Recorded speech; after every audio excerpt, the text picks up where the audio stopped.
Hey guys, Tony here. I'm down in Darlinghurst in Sydney, which is in my local neck of the woods, and I'm here at RMS Studios, which is one of the best mixing studios that Hollywood used to make movies like Hacksaw Ridge, which they won an Oscar for, as well as Furiosa. And I've been fortunate enough to be invited by the man himself, Scott Krix, and my good friend Michael from Krix. They've come up and they've invited me to come behind the scenes and look behind the curtains to see how Hollywood movies are made in terms of the sound design. And of course, as home theatre enthusiasts, we're always interested in Dolby Atmos especially, and how they mix things and make those tracks. So we got to ask Rob exactly how it was put together, and Michael got to interview him and ask some questions. So let's get into it. Hi, I'm Michael from Krix. We're here today at RMS Studio with Rob, who's invited us here to have a bit of a look at their mixing studio. So thanks for inviting us to come and check out this wonderful studio you've got here. Thanks, Michael. And can you explain a little bit about who you are and RMS Studio and what you do here? Sure. Well, I'm primarily a re-recording mixer for films and television. Also a sound designer, which basically means we get all of the elements from the production, the music, the dialogue, sound effects, Foley, and we sit down in a room like this with the director and make final decisions about what makes the final cut of the soundtrack. Yeah, we have this beautiful Dolby Atmos room here in Alexandria. Thanks to Scott and everyone at Krix, we have this incredible sound system, which is way better than I ever imagined it would be, and it's just it's been a real pleasure to work in here, and the mixes are translating just perfectly all around the world, which is the most important thing for me. It's a beautiful room. We're all looking at all the speakers as we're talking. They're just everywhere. So how many speakers are in this room? At last count, it's something like 48. Wow.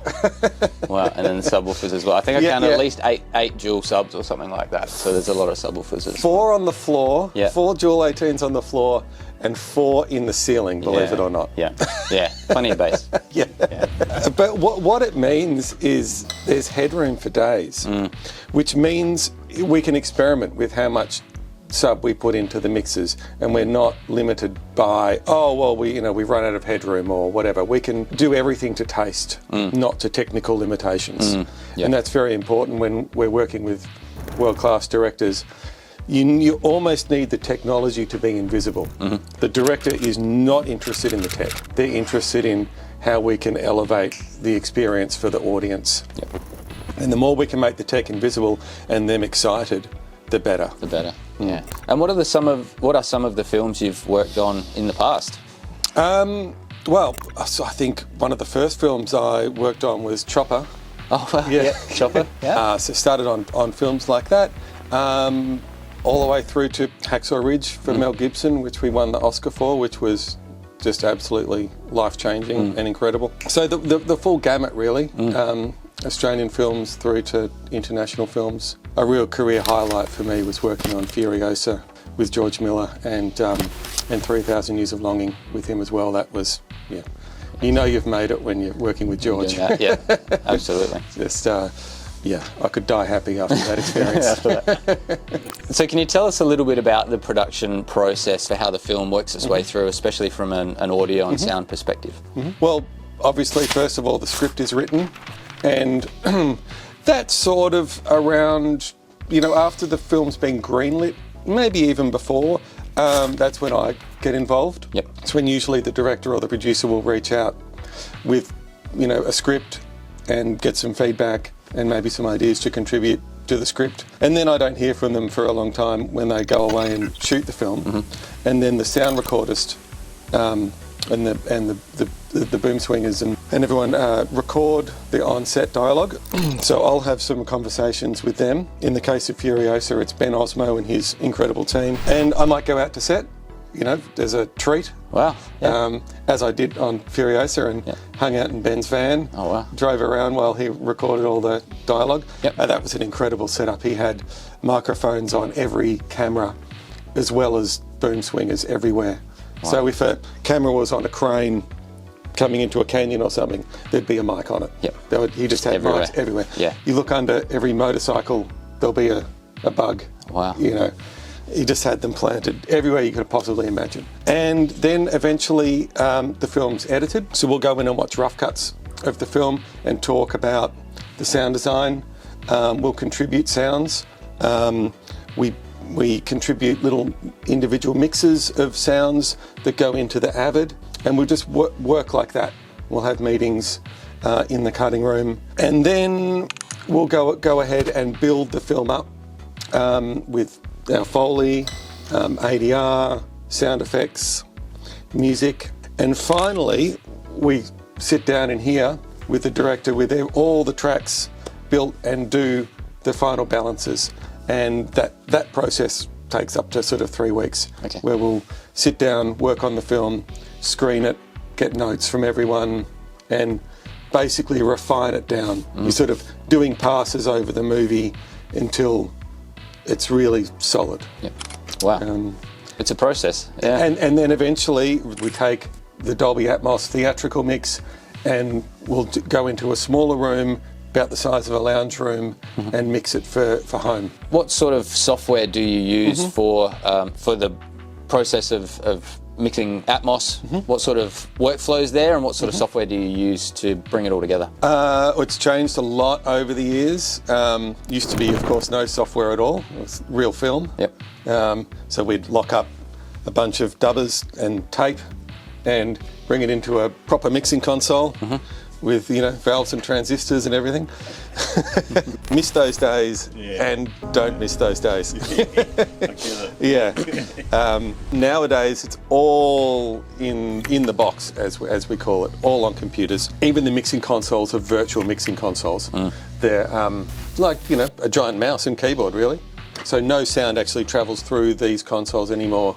It's all in the box, and we use Pro Tools. Just because that is the software that everyone uses around the world now. Here we have several rigs. We have a rig to run the music, we have a rig to run the sound effects, and a rig to run the dialogue. That all comes into another Pro Tools, which is a recorder rig, and we record the stems. Yep. See if I can pull up the picture. It's been a long time, but I think this is around here. Anyway, the rig runs right over the top of the camera, and George said, well, can we do that with the sound? So, of course. So I pan the rig from front to back. The subs the 4 subs in the roof, bass manage that rumble from the truck. Brilliant. Quick, easy, and really immersive. And that's the space that we need to live in. So, like I said before, we need to almost make the tech invisible. So when George says, can we have the truck pan over, I need to be set up in such a way that I can do that quickly. I can't be there spending half an hour. Hold on a second, and I'll just line this up. Yeah, you need to say yes, and then he go, nah. Put it back the way you had it. Yeah, so we can see that you're mixing the commercial cinema version of Furiosa here. How does that translate to the residential mix? Is it similar software, or what's the process for going from the commercial cinema mix to the resi mix? Well, once we've made all of the final decisions with George about how it's sounding theatrically, where everything's panned in the room, all of that gets recorded into this Dolby RMU. In the case of Furiosa, we had, if we want to get technical, we had one 7.1.2 bed. And the rest objects, because we had so many moving parts, so many cycles that were moving past camera, guns, bullets, all of those elements that we wanted to be able to pan around the room, and music. Tom Holkenberg used a lot of objects in his music mix as well. He got really into that. That all gets recorded into the RMU, and then I take the multi-track file, which is a mirror image of that, I take that into a smaller room that's, you know, the size of a large lounge room, with smaller speakers, you know, residential size speakers, and do a bit of a remix. Again, with George, he'll come in and we'll make those decisions. We want to reduce the dynamic range a little bit, so it's not too dynamic in a smaller space, but we still want to make it exciting. Atmos really shines, I think, when there's those atmospheric type forest environments or desert and there's bugs and birds and wildlife, or in those real action sequences where you got planes flying past or helicopters overhead or bullets and that sort of thing. So it's good to see how that's actually done at this point of the mix, and just that creative versatility it gives you to be able to mix it. Yeah, I get a lot of questions on front wides. Do you think about front wides in residential mixes specifically, or are they just part of the whole I'll think about them the same as I do here. I find that the Dolby algorithm will fold the front wides in just fine. So again, the technology is sort of there to be invisible in those situations. Those that have front wides are really lucky because they're just brilliant for music and ambiences and things like that. I always encourage people to put them in when they can, but it's generally the first question, because beyond the 7.1.4, that's generally the next set of pair of speakers that gets added to a residential layout. So that's the jump that people sort of think, okay, that's my next set, is it worth it? So, and I always think it is. I think so. I'd love to see everyone have all cinemas and everyone at home have those front wides. They're just fantastic for the halo effect on the score. And for dialogue and that sort of thing from the screen channels, what are the expectations from those? Screen channels, well, I would love to actually get 2 more in the middle. Yeah? Don't you worry about anything. So go to 5? Yeah. We're LCR at the moment, which is great. I need to be able to EQ the dialogue, match the ADR, and have it sound natural. And that's a very subjective thing. I don't know how you voice the speakers, but I imagine you do it with the voice. Yeah, pretty much. Yeah, well, we call it timbre matching. So that what you've got around here is pretty well exactly the same tech that's behind the screen. Everything's the same. It's all the same horns, pressure drivers, bass drivers, just about everything. But all the stuff that we will make through our whole range is pretty close to timbre match. Okay. So it's got the same sort of signature within reason. Which is really important when we're panning the dialogue left to right, and it's something that I notice in here. It's really good. So what's the trickiest part about your job? Oh, gee, it changes a lot. The trickiest part right now, I guess, is making the tech invisible and focusing on the creative vision of the director. Budgets are hard to manage, expectations are hard to manage. And and creatively it's difficult. The hours are difficult. I think I've been doing 7 days a week since March. Oh wow! Which is a good problem to have. But just being here for a couple of days, just seeing the amount of people and all the tasks they're trying to do and all come together. Just time and resource management. Yeah, I can see just from a couple of days how tricky that would be. Yeah. So and everything's by the hour too. So it has to work. There can't be any the computer's crashed or the speaker's not working or whatever. Just can't happen. It's just not an option.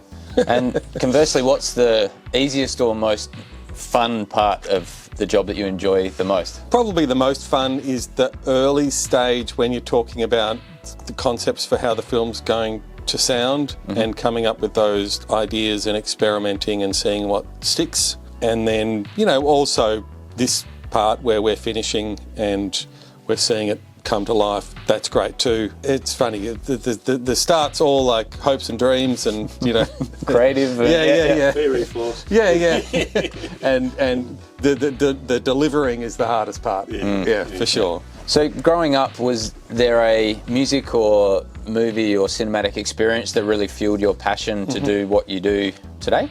Oh, absolutely.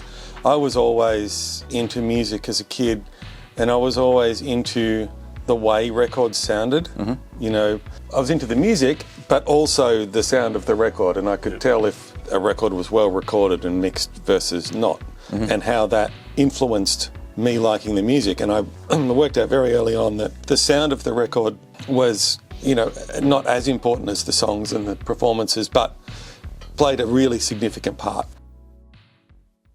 So guys, that concludes the video. Thanks for watching, and hit the like button if you enjoyed it. It was awesome to be behind the scenes and see exactly how a Hollywood movie is put together in terms of sound design. So make sure you give it a thumbs up and subscribe to the channel if you enjoy home theatre content. I'd like to thank Scott and Michael and Rob for inviting me to come and see all the amazing gear.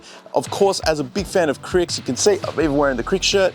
They have a massive high channel count Krix speaker system here that I absolutely enjoyed listening to, and just the spatial resolution of when they were panning things around the room, it was just incredible to literally hear as if there was a drone in the room and they were moving it around the room. So that's pretty incredible. So guys, again, thanks for letting me come and putting this video together. So stay tuned for more content, but that's it for this one. You'll catch me in the next one.